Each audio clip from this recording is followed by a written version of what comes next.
Here's Steve. I'm not that professional though at sharpening yet. I meant to do it. I got the angles.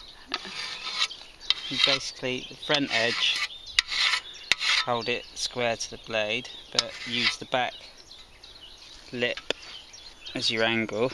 So that goes there like that. And you follow from the tip to the other end. And basically you cover each stroke again and gradually move along.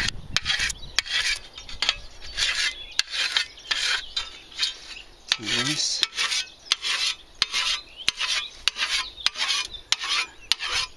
All the way along like that.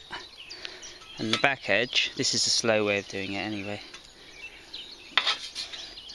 You hold it, you want to just take the burr off so you're not actually sharpening from this side really. So it's actually quite, use a gentle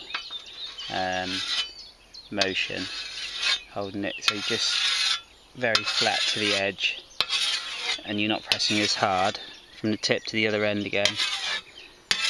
This is the slow way of doing it.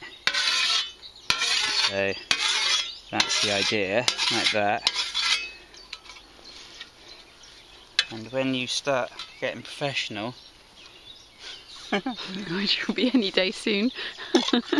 more water on there, you're basically doing it in one pass like this. So you're going hard down there, back there,